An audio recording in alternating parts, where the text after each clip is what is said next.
There. Yeah, maybe not so great for snowmobiling, but you could go tubing or sledding, something. Here's the problem. We have two different storms coming in. One is going to bring some snow. The second one, bitter, cold Arctic air. And the Arctic air is going to be a big problem for us. For some reason, my mic is falling off. I'm getting a little bit of help here for some reason. Sorry about that. We take a look at golfers as they were golfing across portions of the area in the smog and the haze today, and definitely a nice day if you had a jacket and something to keep your ears warm with. All right. Live 5 Vortex shows a deformation zone. We had been talking about this deformation zone forming.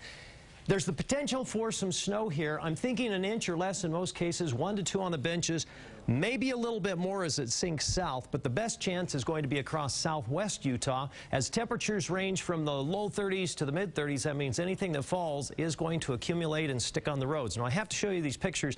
Dustin Yerskin sent in of the smog, and then he turned it up towards the Wasatch. This is up in Suncrest. It was crystal clear yesterday. The snowmobilers in Davis County looking at the low clouds and fog. So that was the situation. That will change very quickly as the storm system right here, it has here's the deformation zone right there. Watch as this low pressure moves by and some windy conditions develop. And we will see some snow from this storm. Then this Arctic air moves in. This is Monday, Tuesday, and Tuesday 5 a.m. Arctic air sliding all the way south through Utah, and then very gusty winds across Washington County during the day Tuesday. We are talking temperatures in the teens and wind gusts potentially in the canyons of 50 miles an hour or higher, and maybe even a higher wind pattern than that. So here's your forecast across eastern Utah.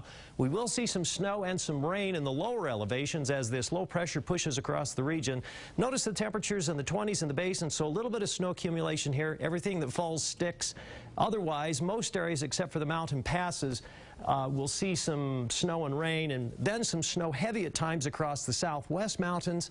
Some of the accumulations will be very heavy in the 3 to 6 inch category from Cove Fort south to Beaver and Cedar City along the I-15 corridor. I put the wind in here, and look at the high temperature St. George, 38, and the low 19.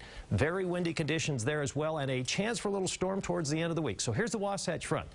An inch or less in the valleys, 1 to 2 inches in the mountains. But here, again, the bottom line is, let me show you the trace to an inch possible in the valleys. There's your benches, 1 to 2. Southwest central Utah, anywhere from 3 to 9 inches, heavier amounts in the mountains. Look at this. Now look at this.